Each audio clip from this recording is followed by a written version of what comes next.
Like, we've been sitting here talking about ASU, but I watched that game, man.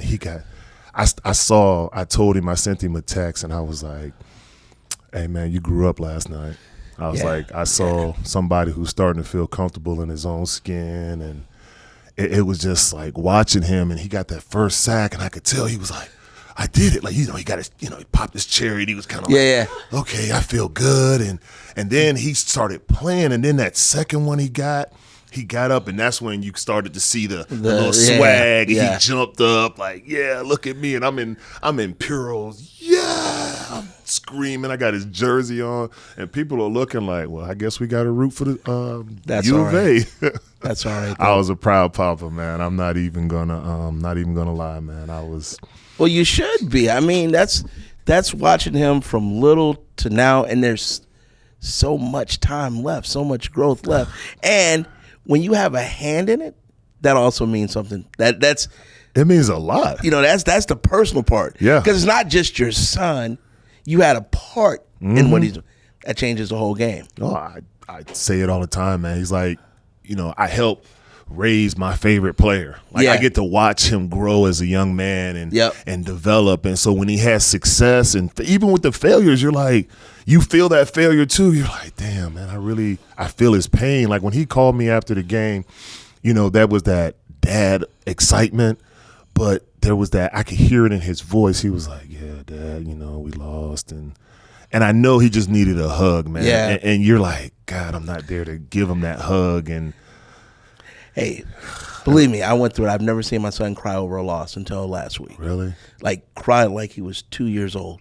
Bro, it broke me up. And then for him to say, I'm the reason we lost, and I'm looking at him, it took everything in me to say, it wasn't, you carried everything for a while.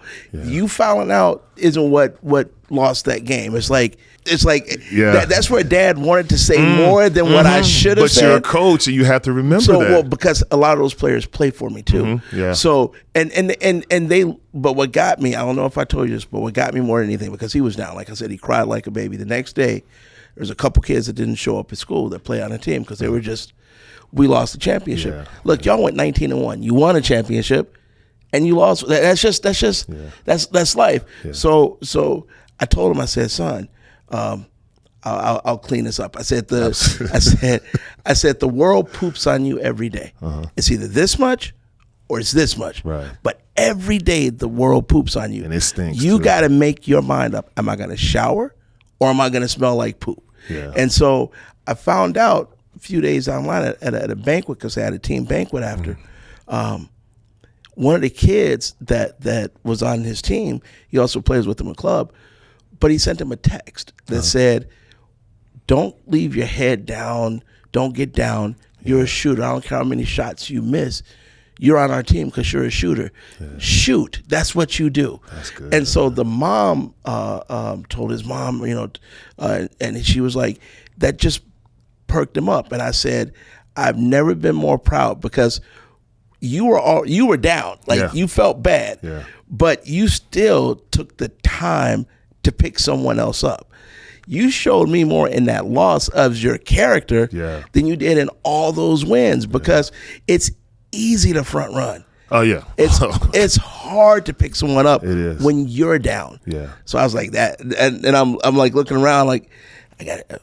That's my boy. That's my boy. That's my son. Yeah, that's my son. So I know that feeling because, gosh, 3 years, maybe 4 years ago, when we played Chandler, Hamilton played Chandler in the championship game at Desert Vista. It was during the COVID year, and it was down to the wire. And obviously you're sitting in the stands and you're kind of like, well, why don't we run this play? We should be, So I'm just getting, like, come on, we can win this game, and we lost. And it's like you said, man, I saw him when he walked to the fence, and it was that innocence and that vulnerability that I haven't seen in him since he was a little boy. And I remember when he hugged me and we were talking, and he was in my ear, and he's like, Dad, what else could I do? Yeah. And I'm like, son, you laid it all on the line. And and it's like, as a father, you get that moment of vulnerability, and you just want to hug him, and you just want to hold him and let him know it's okay. And I stole a little something from Ray Lewis, and he's like, I told him, I said, man, Ray Lewis said this. He's like, we play a game that we love. Nobody died out here. Right. Nobody's life is over. You play a game and you get to pick people up and you give people excitement and give them joy. So as much as you feel like crap right now, that's just a small part of what you do. Mm-hmm. And it's like trying to find those words to pick them up. It is, as a father, like you said, it just means those moments to me seem to make me feel better than any time when he's having great success, because when he's in that moment of like, man, I feel like crap, and to be able to pick him up and to make him feel a little bit better, you're like, yeah, man, the father figure, the father. But look, I want to get started, man. So absolutely. So I just appreciate you coming on, and just, I've been on your show. I came on there, and, you gave me a hard time. Yeah, more than once. So hopefully this will be a recurring thing. But one of the things I just really want to get started here, when we were talking about this, and you were talking about evolving in sports, and we were just discussing it before we got started. And I want you to kind of talk about that, the story that you told me when it came to basketball, how you saw basketball, and then where you are now with your son coaching his team. Like, how did you get to that point of, I got to be more about this 3-ball and less about banging it inside? Well, I'm old school, so I like to mix it up. I like physical. I think you have to establish a certain way that you play. Yeah. And so old school was, you throw it down. Patrick Ewing, Shaq, all the Artist Gilmore. I'm going you going way back. Jabbar, you throw it in, you develop your big man, and then once everything's soft and you pull everything in, now you start shooting, right? Yeah. So that was my thing. I mean, I started coaching my son when he was 5. He's 13 now. Yeah. My eldest son. Yeah. My younger son, he's 12. Mm-hmm. So started coaching him, and then I started coaching just because a lot of youth coaches don't know what the hell they're doing, to be perfectly honest with you. Don't even get me started. That's why I started coaching. Yeah, so because I had never wanted to coach kids, because I said I didn't have the patience for it. Yeah, yes. How I found them, I don't know. But so up until about 3 years ago, I was always, you got to get the ball inside. You got to get the ball inside. Get to the rim. And I'm watching this game, and I'm fast forwarding. College, high school, NBA, and all these kids are just shooting. And I'm like, if this dude somewhere down the line wants to keep playing, I've got to evolve. Yeah. Not change who I am, but evolve my way of thinking and my way of coaching. Right. So now I get mad at my kids on the team if they pass up an open shot. So quick story. I have a kid that played for me. Okay. Left, went to play for another team. Right. We play them in a league game, beat them by like 30. That's a side story. I mean, we killing them, right? Right. So then at the end, he's like, Coach, I really just want to come back. And his parents are like, yo, we want to come back to your team. I'm like, well, that's cool, because he walking in with our swag, wearing their jersey anyway. So we laughing, having a good time. So we're at a practice, and ball hits his hands. He's wide open, and he passes the ball. So I'm not, all right, okay. Ball hits his hands again. Pass. I'm like, what are you doing? Right. He's like, well, the team I play for, they wanted the ball to move first, dump down, see if we have something, and kick it back out. I said, during all that time, you've blown up. I said, look, you got point, and this is very popular now in basketball. You got 0.5 seconds. You're passing, you're shooting, you're driving. But you got 0.5 seconds to make up your mind. I said, you're on this team partly because, 1, you could play, but 2, you could shoot. Yeah. If you pass up one more open shot, it's on. And so that's really when it hit me that, like, wait a second, I've changed. Yes. Because I want that ball up. Bigs now, I say to them, you better learn how to dribble and shoot too. Mm-hmm. But until you get that down, rim run. Yeah. I don't have to dump the ball down. If you rim run, this guy shoots, you're up there, get it, go right back up. Yeah. So it's just funny how you look at this game. If you add shooting to everything else, you're fine. Look, I'm not one of them people that say Kareem wouldn't have been able to play now. That's idiotic. If you had Shaq, believe me, we would still be dumping the ball down. Inside, but he would also be able to hit a 3. Yeah. So in sports, you have to evolve. Yes. In life, when's the last time you were in a taxi? Uber. That's the Uber's now, right? Exactly what I'm saying. That's the new evolution. Taxis didn't evolve, so they're pretty much extinct. Obsolete, yeah, except like a dinosaur. for certain cities. Exactly. Yeah. Same with basketball. You could be one of them coaches, or football. You could be one of them coaches, and I'll tell you another one later about football coaches that say, "I'm not going to evolve. This is the way we do it." Okay. Yeah. Try being married and not evolving. Try having kids and not evolving. Yeah. You have to evolve, and shooting is part of the game. Yeah, yeah. You know, that's what you do. Because it's the same with football. It's like you said, when I first started coaching my son's youth team, you know, everybody was run heavy. It was line up. You know, you're going to put 11 guys on the line, and we're just going to power football. My team wasn't that team, and having the foresight and playing in the NFL, I knew that you got to be able to throw the ball. You got to be able to throw the ball. So when I started realizing that my kids could spread the field and we could throw the ball, I had a quarterback who would listen. He would absorb what I gave him like a sponge, and he would be like, okay, coach, I can audible, I can check up. So you start, like you said, you have to evolve. You have to look at what's going on around you and saying, okay, I see that these players are doing this in the NFL. This is what they're doing in the NFL now. This is what they're doing in college. So to continue to run, you know, that's not what we do. So we were getting the ball out. We were getting the ball in our playmakers' hands.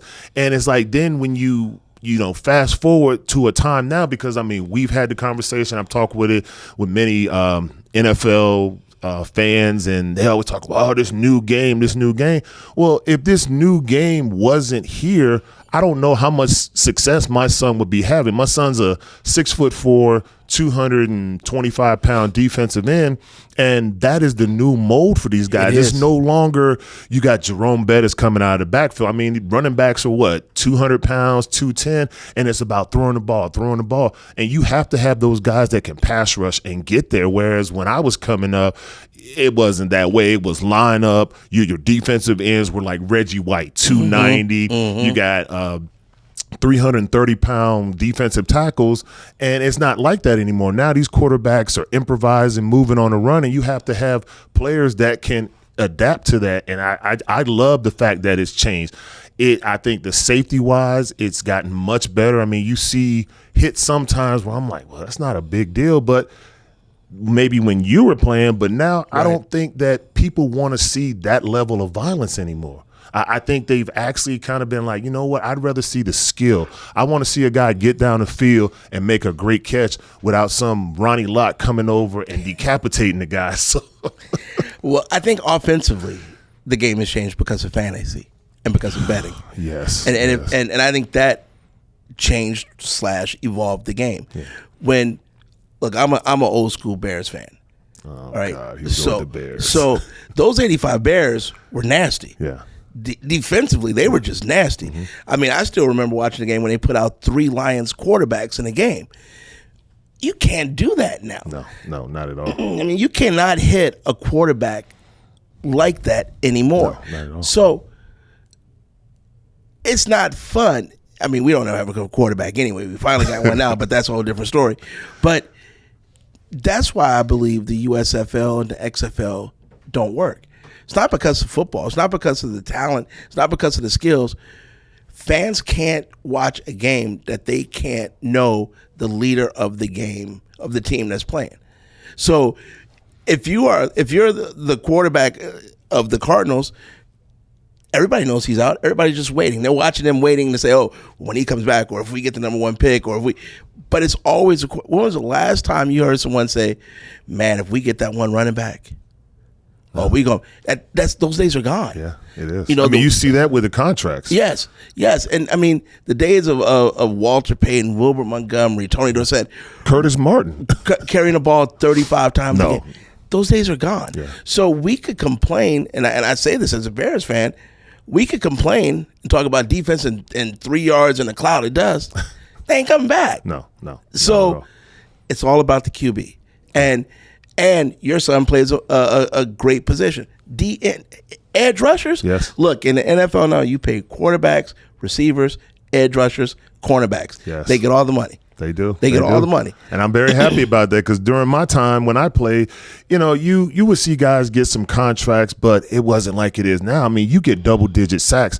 I mean, Bosa just got like $170 million over 5 years. Like, I mean, the money is just exponential now, and I think that because of that, like you said, it has worked its way down to college. It's worked its way into the high school game because that physical run the ball.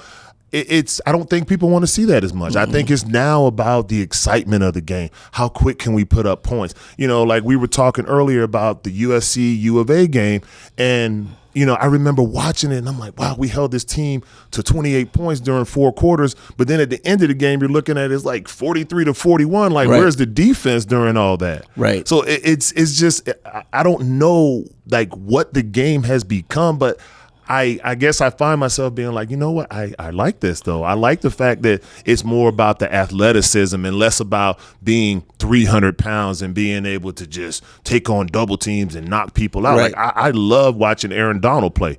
Absolutely one of my favorite players to watch play. And with a 6'1" 3 technique, have made it 5-10 years ago. No, but except for him. Yeah, because he's special. He's special. He's different. He is him and Ndamukong Suh. Those dudes are just different. They're built different. Now, don't get me wrong, because I equate, as you know, a lot to basketball. Yeah. Now, I don't want you just to get out there and run the ball up and down the court, but there are certain parts of a game where you have to be able to shut someone down. Yeah. If you're playing quarters, last 3 minutes of a quarter, you got to shut someone down. Yeah. Last 3 minutes of a half, you got to shut someone down. And the last 5 minutes of a game, you got to be able to shut someone down. Now, there's a rule that I have, and you can tell me how this equates to football. If you're down or you're trying to close out, if you get 3 stops and you score, or if you're constantly scoring, you're going to be fine. Yeah. You're not going to stop. No one's gonna stop somebody all game. Those days, I'm the Kobe stopping. Yeah. The hell you are. The players are gonna get there. It's the same in the NFL. I watch a lot of these guys play. Can you really stop these wide receivers now? You can't touch them. Rules, I was gonna say the way the rules are set up is not really made to stop people, but you have to have some key stops in there, and it goes back to what we were just speaking on with the game recently with USC and U of A. I'm watching, and I have this old school mentality when I'm watching games sometimes where I'm like, gosh, I remember when I played, if you held a team to 17 points, if you did those days are done. You're not going to hold a team to 17 points. I mean, realistically, 28 points, 24 points, you've played some really good defense, and you have to have certain moments during the game where you step up and make big plays and get a turnover because, like you said, people are going to keep scoring. It's built for it to score. The referees are out there to stay and watch the quarterbacks. Wide receivers aren't going to take any big hits. And it's just I enjoy it, but there are frustrating times where I'm like, God, that team gave up 28 points, and we're talking about how great they played. Quarterback passed for 300 yards, and that's a good game? Or sometimes when you have special athletes, I was watching a high school game on the 4-letter. On the what? The 4-letter. The 4-letter? Yeah, ES. Okay. I was like, the 4-letter. Yeah, the 4-letter. I wasn't cussing. The 4-letter. And this quarterback had, I want to say at halftime, he had 200 passing yards and like 2 or 3 touchdowns, I forget. And the announcers are raving, and I'm like, they should be raving about his running back and wide receiver. He threw 5-yard passes. They did all the work. Yeah. They took it the rest of the way. Yeah. Now, granted, his stats are going to look great. Look great. But they did the load. So sometimes I think if we're going to go into this offensive football, maybe there's a couple stats we might want to. We want to. You got to pad a little bit. Like this was more on the running back. This was more. Yeah, but do you really care at the end of the day? I mean, when you look at those gaudy numbers, you're like, wow, he had an amazing game. Yeah, but I'm thinking more of like sometimes quarterbacks, they'll get picked off because wide receiver tipped the ball. They couldn't catch it. It's like, is that really on the QB? You know what I mean? It's not. It's not. But I mean, now you're getting into nitpicking, and now you can just go down and, okay, we got to fine tune this and fine tune that. Quarterbacks get all the glory. Yes. Then they got to get all the bad too. Yeah, that's true. They do get all the glory. They get all the glory. I mean, if somebody goes out and throws 4 touchdowns, we rave about it. But if he doesn't play well, guess what? You steer this car. So when we win, it's because of you. True. When we lose, it's because of you. True. You know, we're having that situation now down at U of A where we got a young guy that stepped in and he's playing great football. well. Right, he's playing great football right now. very well. And you're in a predicament where it's like, what do you do? You know, even though he's lost against 2 top 10 teams, does that make him a bad quarterback? You know, and it's, what do you do with that now that you have to deal with something like that? Yeah, when I was watching that game Saturday, to be honest with you, he did everything possible. Now, mind you, you know, I'm all day with the Forkum, but I'm watching this game and I'm like, this kid is slinging that rock, and I'm like, this is about to be, you know how like when some get good and you sit down so you readjust once, and it's getting real, so then you readjust, and next thing you know, you leaned over and I was like, man, and the first thing I thought was, they gonna beat the crap out of my boys up here, because y'all have, see, when I look at football like that, I look at where you are versus where can you go. You guys played SC like, this is where we're coming. We're playing like this, and to me, that's the difference. Defensively, you guys are coming like this. This beats this, and I didn't want to let myself because of the rivalry, but I was like, man, they good.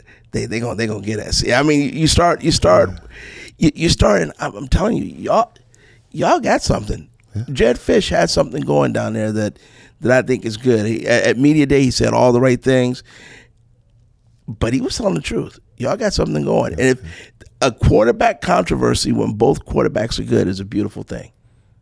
When both quarterbacks suck, that's a bad thing. But that cat can sling it. He's good. He's really good. And he doesn't have some of the background noise. So he's good. He's going to be all right. Yeah, so, I mean, but like we were saying with the evolution, man, that's with these quarterbacks as well. I mean, whether it's the high school level or whether it's in college, like you see, I remember when a quarterback for me was sit in the pocket, drop back, you sit in the pocket, you got to be able to look downfield, you got to read the defense. Now, it's like I call it the Patrick Mahomes effect. Like these kids, they see what he does in the NFL and they want to emulate that. And I am good and bad with that because he does make some amazing throws. He makes things out of nothing. But I think it goes into, and we've had this conversation, it's like kids see Seth Curry shooting the ball like that, Damian Lillard. These guys have put in so many hours in the gym. That's why they're able to do that. You can't just walk out on a high school field, on a college field and do that. And I think those kids watch Patrick Mahomes and they're like, well, I can do that. And it doesn't always work out for them because the game has evolved to where a back shoulder throw when we were watching football would have been an underthrown ball. Right. That would have been something like, what are you doing? Get the ball. But now because of the athleticism of these young men and these adults, they can now say, you know what, I'm going to allow my guy who's 6'5", who runs a 4.4 40, I'm going to throw it up there and let you do the work. You know, that back shoulder throw, that was a terrible throw years ago. You would have never told your kid, whether high school, college, whatever level, don't do that. You got to lead him out there. You got to lead him. Now, the game has changed and evolved so much that if you can't keep up with that, and instead of as parents being like, well, when I was doing this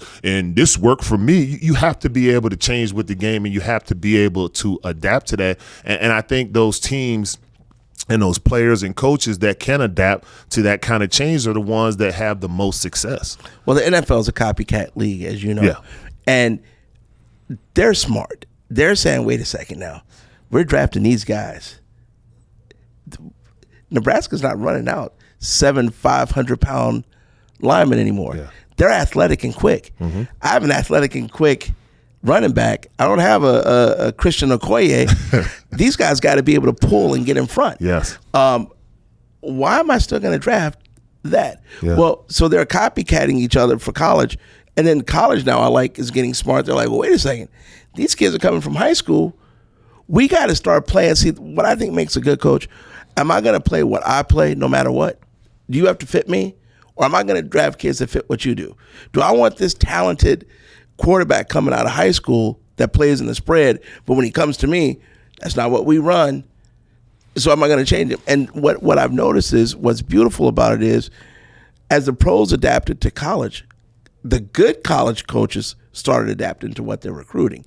And now they're playing what these kids play. Yeah. And they're just getting better and better. Look, you remember a quarterback, when Steve Young first came out, what they say? You better stay in that pocket. Yeah. Warren Moon. You better not leave that. You better not leave that pocket. Mm-hmm. Now it's changed to, well, it's okay if you slide and move and get out the way, run with. But that didn't start because of the pros. It started because that's what college was sending them. Well, college had to do it because that's what high schools were sending them. Yeah. So that evolvement came not because they wanted it to, but this is what we're sending you. Look, you tell me now, would you rather have Jalen Hurst, who can get out of trouble, or a big 6'4"? I can take that big hit because I'm going to stand right here like an apartment building. No.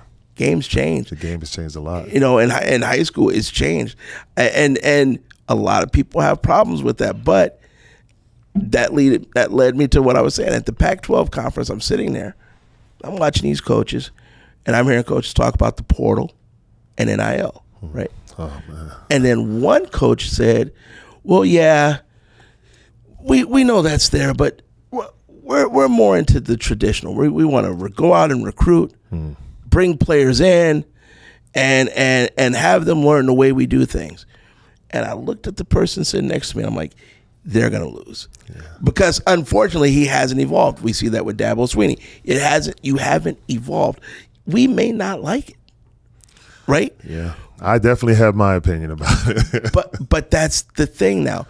And a person who's getting a lot of heat for the way he did things, we've talked about, is Deion. He said something that a lot of coaches think but won't say. Why am I going to get a recruit and then find out he can't play? Whereas I have the ability to know he can play after his freshman year. Come with me. You know what? And that, to me, I think that sometimes guys jump on that portal and they're like, I'm going to build an entire team. Like, I still think there's something to be said for getting these kids in and building them up and building your kids in that environment that you're trying to build at your school. Now, when you start bringing in other people, you're bringing in other – it's like going into a marriage with stepkids. Like, you know, this kid's been raised a certain way. Now you have a certain idea. And so I see where it's beneficial.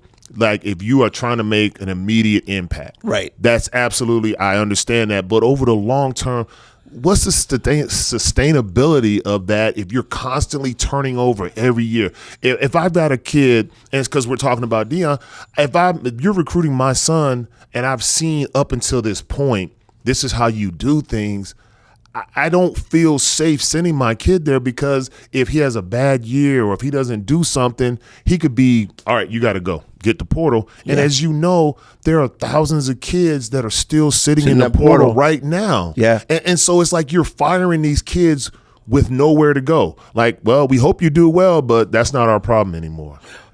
But see, to me, it's always been like that, just not said. Not kicking kids out. Like, just being able to walk into a room and say, I've got 80 kids in here, 50 of y'all need to go. Like, that's... See, I thought it was crass. Some coaches can do it a crass way. But I think it was truthful. Yeah. And you know what I mean? Yeah. The delivery sucked. It's like giving you a steak on the garbage list.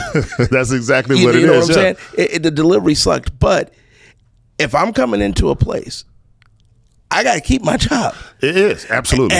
And I'd rather fail, and we see that all the time in sports. I'd rather fail with what I chose than fail with what he chose. Now, the good part, though, is, and you remember this from your playing days, coach comes in your living room, sits down, tells your parents, I'm going to take care of him. Don't you worry about a thing. I got him. Yeah. He's going to play for me. He's going to play for the school, and don't worry about the next 4 years. Yeah. 3 weeks later, coach just took a job at Michigan. Mac Brown did it to us. Our senior year, he went to Texas. So, but as a freshman, you haven't even stepped foot on, and let's say you're a Say you're a fullback, and now the next coach comes, he runs a spread. Yeah. You can't transfer. You're stuck. You're stuck. And if he says, well, you know what? Next year, as a lot of people don't know, it's not a 4-year scholarship. No, it's for a 1-year scholarships. Now you're sitting there, and he's like, well, you didn't really play. I'm going to take that scholarship away from you and give it to someone that fits a little bit better.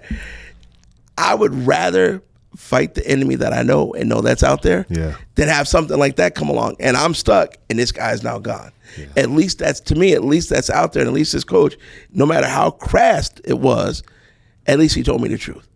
Yeah, I mean, it's tough for me because I see it on both sides. As a former NFL player, college player, I see what the NIL and all this is doing to college sports, and it's no longer an extension of high school and we're going to take care of you and we're going to, help raise you up. It's now an extension of the NFL.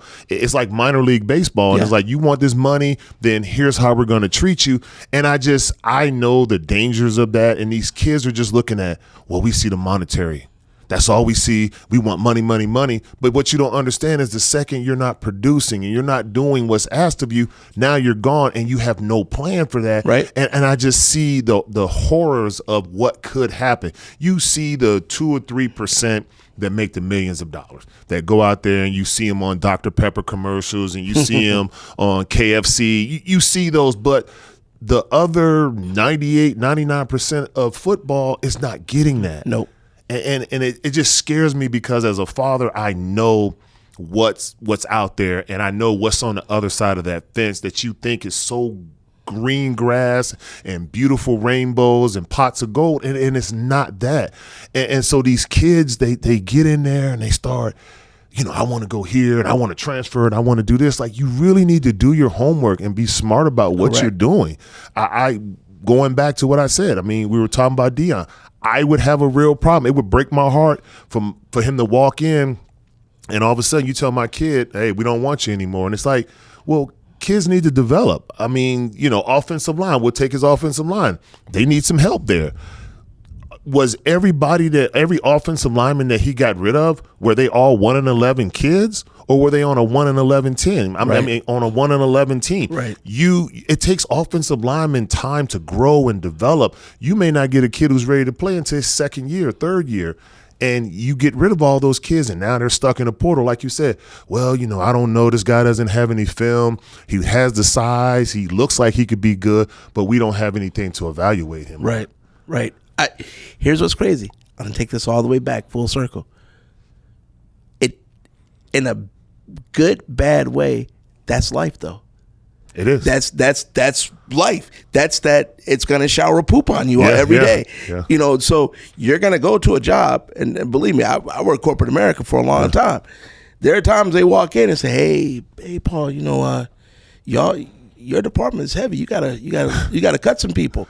Now I got to go in here and tell these people that, and bad comparison, I understand, but an 18, 19-year-old who hasn't developed bills versus I got to go tell this person man that has this man or lady that's providing for their family, they're not going to pay rent next month because I'm about to let them go. Yeah. So unfortunately, that's the downside, because nothing is ever just good side. No. There's always a downside. Right. So I think what we need to do as coaches, parents, mentors, whatever coming up, get them to understand this may happen. It's like being a parent. You have your kids have friends. I was like, oh, what's the worst that can happen? Well, as a parent, you're like going, let me tell you what's the worst. Let me tell you, there's a lot. There's a long list of stuff. Every time you leave this house, every time that door closes behind you, my mind goes to, oh my God, oh man, what? Yeah. Don't do that, because we are built as parents to think we have to let them know the worst so they can enjoy the best. Yeah. As a kid, it's everything is SpongeBob is the best day ever.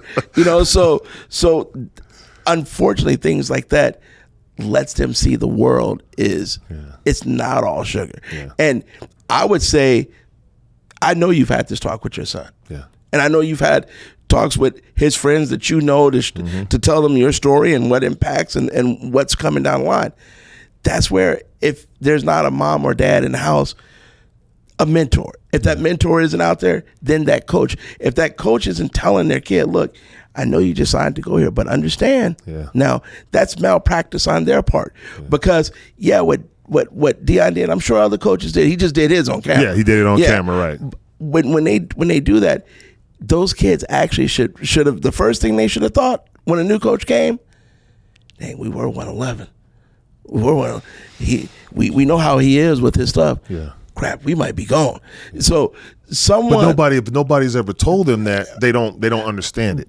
And that's where the malpractice comes in. Because the NIL is there, the transfer portal is there. Someone should have said, hey, look, guys, this may not, it will happen. This may happen. And that's where that toughening, like that toughening, I'm sure Deuce is tougher because of what you told But they're still kids, and I guess that's where my heart goes out, because I'm like, they're still babies at the end of the day. You're talking about 18, 19-year-olds that are being fired for the first time. And that's dramatic. That's like, it's a difference between a coach coming in and saying, well, Deuce, you're not going to start this week versus, hey, Deuce, you might want to find a new job. True, but I know that you set him up to let him know that what could happen. That's what I'm saying. It's not going to happen.